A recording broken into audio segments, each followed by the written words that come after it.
ഇൻഫോസ്പെയറിൻ്റെ പുതിയൊരു വീഡിയോയിലേക്ക് ഏവർക്കും സ്വാഗതം.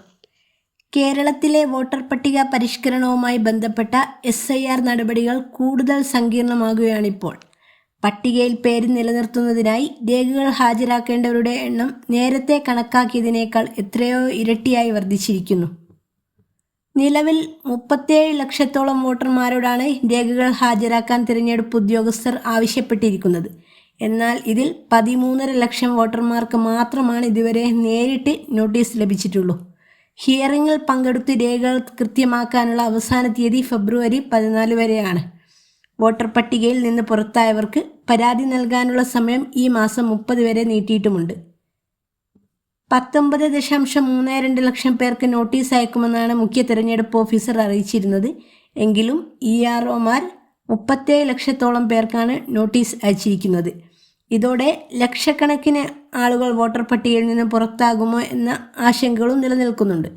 കരട് പട്ടികയിൽ നിന്ന് പുറത്തായവരുടെ വിവരങ്ങൾ തദ്ദേശ സ്ഥാപനങ്ങളിൽ പ്രദർശിപ്പിക്കണമെന്നും രേഖകൾ സമർപ്പിക്കാൻ സമയം നീട്ടി നൽകണമെന്നും സുപ്രീം കോടതി നിർദ്ദേശം നൽകിയിട്ടുണ്ട്.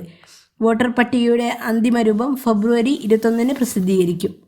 അതേസമയം ഇപ്പോൾ ഹിയറിംഗ് പൂർത്തിയാക്കിയത് 13.5 ലക്ഷം പേരുടേത് മാത്രമാണെന്നാണ് തിരഞ്ഞെടുപ്പ് കമ്മീഷന്റെ കണക്കുകൾ പ്രകാരമുള്ളത്. ഫെബ്രുവരി 14 വരെ ഇനി ഹിയറിംഗ് നടപടികൾക്ക് സമയമുള്ളൂ. അതിനുശേഷം 21 അന്തിമ വോട്ടർ പട്ടിക പ്രസിദ്ധീകരിക്കും. 21 അന്തിമ വോട്ടർ പട്ടിക പ്രകാരമായിരിക്കും നിയമസഭാ തിരഞ്ഞെടുപ്പ് അടക്കമുള്ള നടപടികൾ മുന്നോട്ട് കൊണ്ടുപോവുക. ഈ ഒരു സാഹചര്യത്തിൽ ഫെബ്രുവരി 14 വരെയുള്ള സമയത്തിൽ 20 ലക്ഷം വരെയുള്ള ആളുകളുടെ ഹിയറിംഗ് ഈ കുറഞ്ഞ സമയം കൊണ്ട് എങ്ങനെ പൂർത്തിയാകുമെന്ന ആശങ്കയിലാണിപ്പോൾ വോട്ടർമാർ. ഹിയറിംഗ് നടപടികളൊക്കെ വളരെ സുതാര്യമായിട്ട് നടക്കുമെന്ന് തിരഞ്ഞെടുപ്പ് കമ്മീഷൻ അവകാശപ്പെടുന്നുവെങ്കിലും ഇത്രയും ആളുകളെ ഇനിയും ഉൾപ്പെടുത്താൻ കഴിയുന്ന ഒരു സാഹചര്യം ഉണ്ടാകുമോ എന്നുള്ള കാര്യത്തിൽ സംശയമാണ്.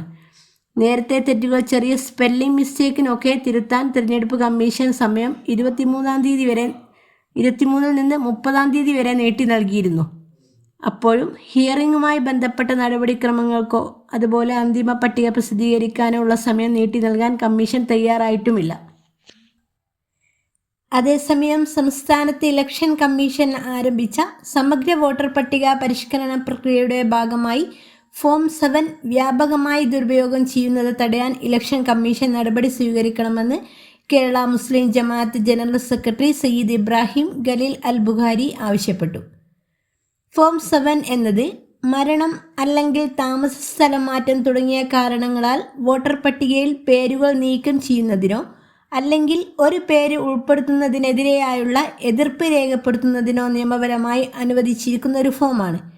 ഇത്തരം പരാതികൾ സമർപ്പിച്ചതുകൊണ്ട് മാത്രം വോട്ടർ പട്ടികയിൽ നിന്നും പേരുകൾ നീക്കം ചെയ്യപ്പെടില്ലെന്ന് തിരഞ്ഞെടുപ്പ് കമ്മീഷൻ അറിയിച്ചിട്ടുണ്ടെങ്കിലും സാധാരണ പൗരന്മാരെ സുദീർഘവും ബുദ്ധിമുട്ടുള്ളതുമായ നിയമഭരണ നടപടിക്രമങ്ങളിലേക്ക് തള്ളിവിടുന്ന സാഹചര്യം സൃഷ്ടിക്കുന്നുണ്ടെന്നാണ് സംസ്ഥാനത്തിൻ്റെ വിവിധ ഭാഗങ്ങളിൽ നിന്ന് ലഭിക്കുന്ന വിവരങ്ങൾ സൂചിപ്പിക്കുന്നത്.